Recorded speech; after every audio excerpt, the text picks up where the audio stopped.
کہ اسے کہتے ہیں مسلمان کی معراج نماز ہے۔ اب حضور صلی اللہ علیہ وسلم کی معراج کیا ہے کہ براق سواری پر بیت اللہ سے رات کے کچھ حصے میں بیت المقدس کی طرف، بیت المقدس سے ساری فضاؤں کو، خلاؤں کو پار کرتے ہوئے ساتوں آسمانوں پر، اور آسمانوں پر ملاقاتیں حضرت موسیٰ علیہ السلام سے، ابراہیم علیہ السلام سے، ہارون علیہ السلام سے، یہاں نبیوں سے ملاقاتیں ہوئی۔ اور پھر اللہ کے ایک مقام ایسا آیا کہ جبرائیل بھی رک گئے، اللہ نے اپنے قدرت سے اپنے نبی کو جو ہے اپنے دربار میں بلایا۔ ایک فارسی کا شعر ہے، حضور صلی اللہ علیہ وسلم نے پوچھا اے جبرائیل، میرے گھر سے لے کر بیت المقدس اور آسمانوں تک اور یہاں تک آپ میرے ساتھ تھے، اب کیوں جو ہے آپ پیچھے رہ گئے؟ فرمایا کہ اے محمد صلی اللہ علیہ وسلم، یہ وہ مقام آ گیا ہے اللہ کے انوارات اور تجلیات کہ جبرائیل جیسا فرشتہ بھی اس سے اوپر اڑے تو اللہ کے انوارات کی تجلیات میرے پروں کو جلا دے۔ اللہ کے دربار بھی حضور کا معراج۔ فرمایا مومن کا معراج کیا ہے؟ نماز میں کھڑا ہو جائے، سارے پردے ہٹ جائیں، اللہ کی توجہ اور ایک ایک بول پر اللہ کی طرف سے جواب، یہ قدردانی، حمدنی عبدی، میرے بندے نے میری تعریف کی، الرحمن الرحیم، اثنا علیہ عبدی، میرے بندہ نے میری ثنا بیان کی، مالک یوم الدین، میرے بندے نے میری بزرگی بیان کی، ایاک نعبد و ایاک نستعین، میرے بندے نے میرے ساتھ ایک عہد کر لیا۔ کتنی بڑی بات ہے، نماز میں بھی ایاک نعبد و ایاک نستعین اور لا الہ الا اللہ پڑھ کر بھی، یا نماز میں تو اس وقت کہہ رہا ہے، اور لا الہ الا اللہ پڑھ کے اقرار کیا، وہ تو اللہ سے سودا کر لیا۔ اے اللہ، نہ تیری ذات کے علاوہ کسی کا یقین ہوگا اور نہ تیری ذات کے علاوہ کسی کے سامنے جھکیں گے اور نہ کسی سے مدد مانگیں گے، یہ اللہ کا عہد ہے، اللہ سے عہد ہے۔ اسی لیے اسی خوشی پر جب بندہ یہ عہد کرتا ہے، اللہ نے قرآن میں فرما دیا جو بھی ایمان لانے والا ہے اس نے مجھ سے عہد کر لیا، اور اللہ نے ایمان والوں کی جان کو بھی خرید لیا اور مال کو بھی خرید لیا۔ یہ خریدنے کا لفظ کسی کی احتیاج کو بتاتا ہے کہ جو میں نے گاڑی خریدی ہے کیونکہ لمبے لمبے سفروں کی ضرورت تھی، میں نے گھر خریدا ہے مجھے رہائش کی ضرورت تھی، میرے بچے اور میری شادی ہو گئی، میرے بچے ہو گئے، میں نے فلاں کپڑے خریدے ہیں کہ میں نے پہننے، تو اللہ تعالیٰ قسم کے ساتھ اور اللہ اپنا ذاتی نام لا کر اور کہا یہ میرے اور مسلمان ایمان والوں کے درمیان عقد ہو چکا کہ اللہ نے ایمان والوں سے ان کی جانوں کو، مالوں کو خرید لیا۔ اور یہ کہاں لکھا گیا؟ تورات میں اور انجیل میں اور قرآن میں اللہ نے یہ لکھا کہ ان کی جان اور مال، تو یہ اللہ سے ایک ہے، لا الہ الا اللہ، اللہ سے ایک عہد ہے۔ اور نماز میں 5 دفعہ ہر رکعت میں 17 رکعت فرض ہیں، اور نہ اس وتر اس کے علاوہ ہے، اور اس کے علاوہ نوافل ہے۔ ہر رکعت میں کہتا ہے ایاک نعبد و ایاک نستعین، اے اللہ ہم آپ ہی کی عبادت کریں گے، حسر کے ساتھ۔ عبادت کیا ہے؟ کہ اس کے حکم کو بجا لانا اور اس کے حکم کو ہر وقت دیکھنا،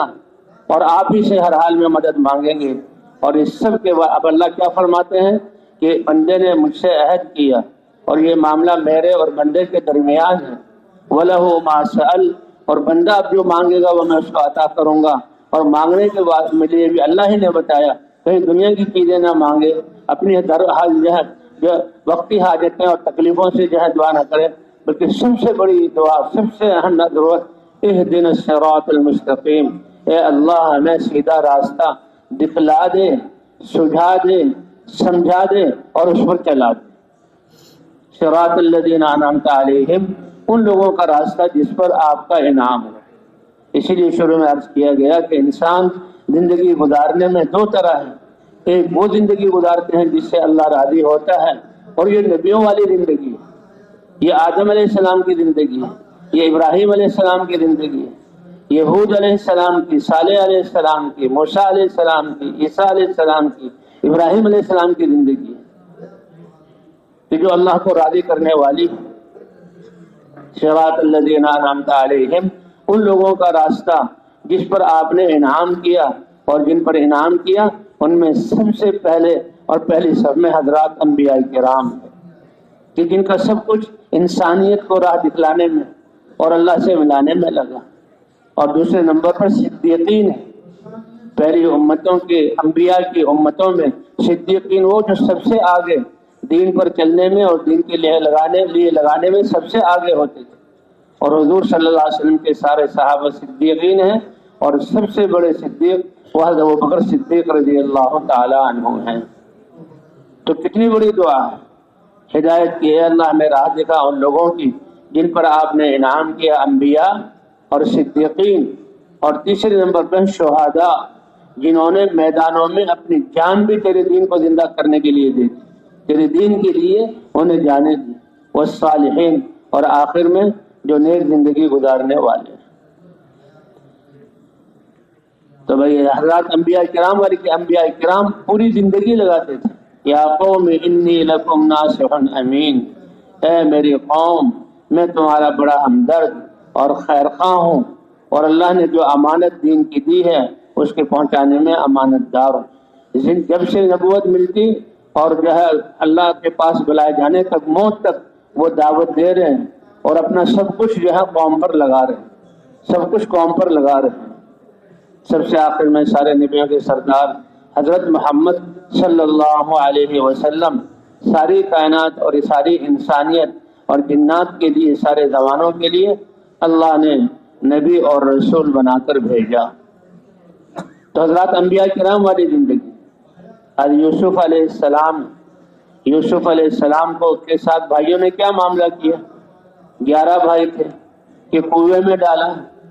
اور جب قافلہ گزرا تو وہ وہیں بکری چرا رہے تھے، تو انہوں نے یوسف علیہ السلام کو کنویں سے نکالا، تو یہ لوگ آگے کہ یہ ہمارا غلام ہے، بھگا ہوا غلام، اچھا اس نے اپنے آپ کو کنویں میں چھپایا تھا، غلام ہے تو ہم اس کو آپ کو بیچتے ہیں۔ حالانکہ بھائی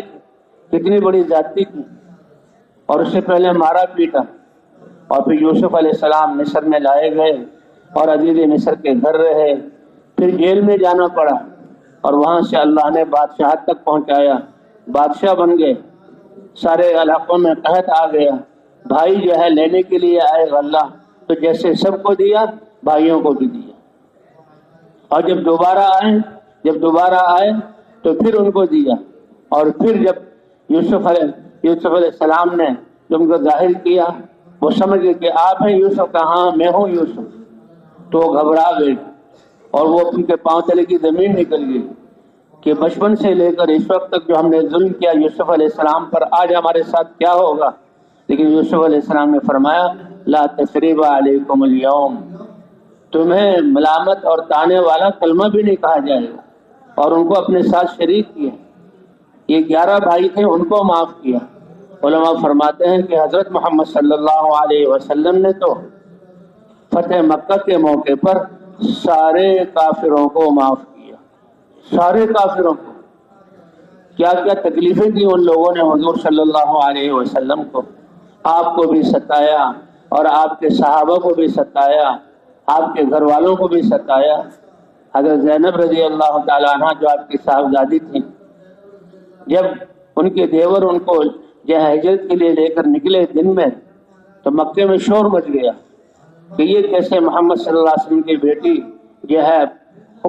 دن کی روشنی میں دن دہاڑے ہجرت کر کے جائے۔ پیچھے آ گئے اور ان کو گھیر لیا، اور ایک شخص نے ان کی اونٹنی کو چوکا لگایا، وہ اونٹنی پر سے گری ایک عورت ذات، اور پھر عورت بھی کون سی ہے؟ حضرت محمد صلی اللہ علیہ وسلم کی صاحبزادی، اور حمل سے تھی، حمل گرا اور خون جاری ہوا اور زخمی ہو گئی، اور کہا ہم نہیں جانے دیں گے۔ اس وقت ان کو لایا گیا، اور پھر بعد میں انہوں نے رات کے وقت ہجرت کی۔ حضور صلی اللہ علیہ وسلم ان کو دیکھیے، میری بیٹی جو میرے لیے میری وجہ سے، میرے دین کی محنت کی وجہ سے، دین کی وجہ سے ستائی گئی، اور کہا ان کا انتقال بھی اسی زخمی کی وجہ سے ہوا۔ جب آپ نے کلمے کی دعوت دی تو آپ کی 2 بیٹیاں، ان کا عقد، ان کا منگنی ابو لہب جو چچا لگتا تھا رشتے میں، اس کے 2 بیٹوں کے ساتھ میں۔ لیکن سب سے پہلے جو مخالفت کی، حضور صلی اللہ علیہ وسلم نے سارے قبائل کو جمع کیا اور ان میں اپنے آپ کو اجاگر کیا کہ تم نے مجھے کیسا پایا کہ آپ جیسا سچا اور امانت دار تو کوئی دیکھا ہی نہیں، آپ کی زبان سے کبھی خلاف واقع بات نہیں ہوئی۔ کہ اگر میں تمہیں یہ بتاؤں کہ میں صفا پہاڑ پر کھڑا ہوا ہوں، پیچھے سے کوئی لشکر تمہارے مکے پر حملہ کرنے والا ہے، میری بات کو مان لو گے کہ کیوں نہیں مانیں گے؟ کہ کبھی خلاف واقع بات اس منہ سے ہوئی نہیں۔ تو فرمایا کہ سن لو، اللہ نے مجھے اپنا رسول بنا کر بھیجا ہے اور اپنے عذاب سے ڈرانے والا بنا کر بھیجا ہے اور وحدانیت کا کلمہ لا الہ الا اللہ دیا ہے، میں تمہیں لا الہ الا اللہ کی طرف بلاتا ہوں۔ کتنی بڑی دولت تھی، کتنا بڑا علم تھا، اور اس لا الہ الا اللہ اللہ کے ساتھ عہد میں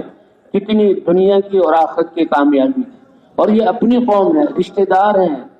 چچا ہیں، سگے چچا ہیں، اپنی قوم ہے، قریش ہے۔ آدمی کو اپنے یا قوم سے کتنی طرح، ہاں دنیا کے بارے میں وہ جو ہے آپ کا قبیلہ آپ کی مدد کرتا تھا، لیکن اللہ کی ذات پر ایمان اور دین یہ ایک ایسی بات ہے عقل کے خلاف اور معاشرے کے خلاف اور دنیاوی باطل خداؤں کے خلاف کہ ان کی سمجھ میں یہ بات نہ آتی۔ سب سے پہلے ابو لہب نے مخالفت کی، اور کیوں اس کی بیوی، اس کا نام ام جمیل، وہ جو لکڑیوں کا گٹھر لا رہی تھی کانٹوں کا کہ حضور کے راستے میں بچھائیں، وہی اس کے گلے میں اس کی رسی پھنسی اور اللہ نے اس کو ہلاک کیا۔ وَامْرَأَتُهُ حَمَّالَةَ الْحَطَبِ، قرآن میں اللہ نے ذکر کیا۔ اللہ کو کتنا غصہ آیا کہ ابو لہب نے میرے حبیب کے بارے میں جو میرا پیغام لے کر آیا اور میرے اتارے ہوئے دین کو سکھلانے کے لیے آیا، اور ابو لہب نے کیا کہا، تبت یدا ابی لہب، ابو لہب کے ہاتھ ٹوٹ گئے اور وہ نامراد اور ناکام ہو گیا۔ مالدار تھا، مال نے کوئی فائدہ نہیں دیا، عربوں میں قریش میں سے تھا اور حضور کا رشتہ دار، کوئی فائدہ نہیں دیا، اور اس کی بیوی بھی جو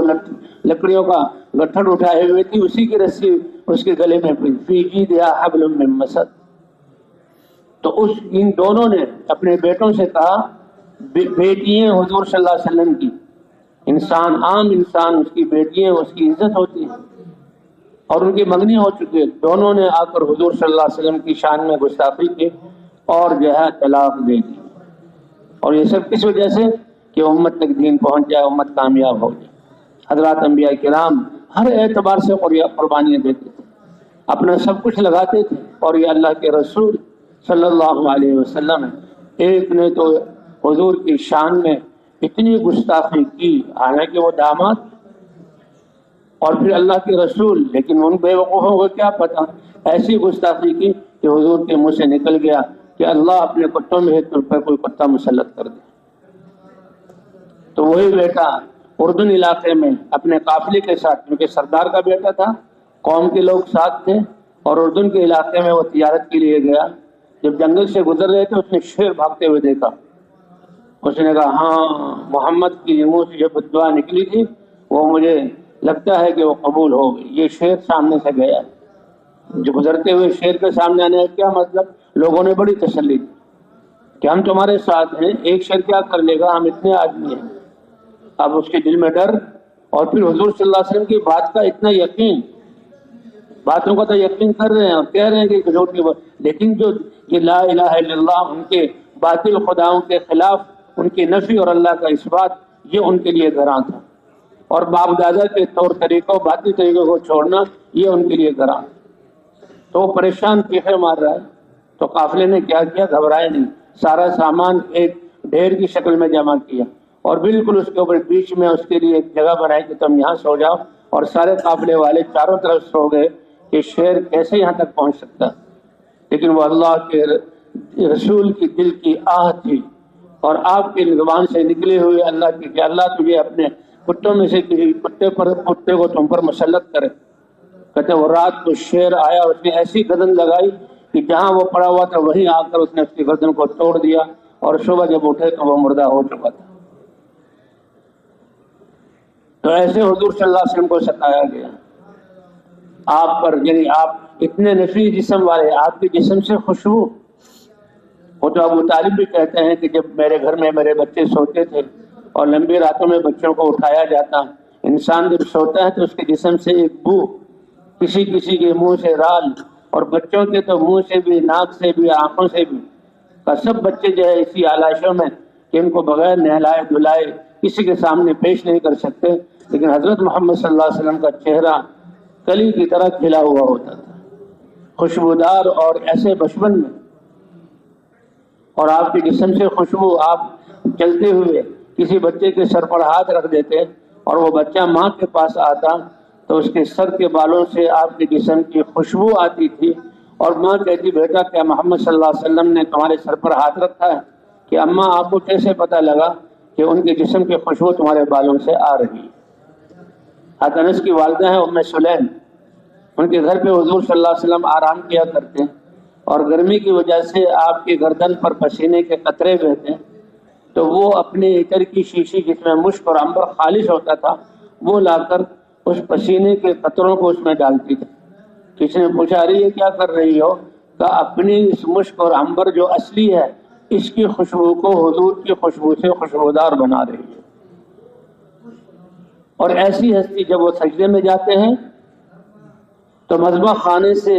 لائی ہوئی اوجڑیاں آپ کے جسم پر رکھی جاتی ہیں۔ آپ اس مکے سے اللہ کے حکم کی وجہ سے ہجرت کی رات کے اندھیرے میں نکل رہے ہیں اور مکے کو دیکھ رہے ہیں، بیت اللہ کو دیکھ رہے ہیں، اور حضور صلی اللہ علیہ وسلم رنج ہے کہ میں مکہ شہر کو چھوڑ کر جا رہا ہوں، اور غیروں سے نہیں، اپنی قوم کی وجہ سے، اور کسی عام کام کی سے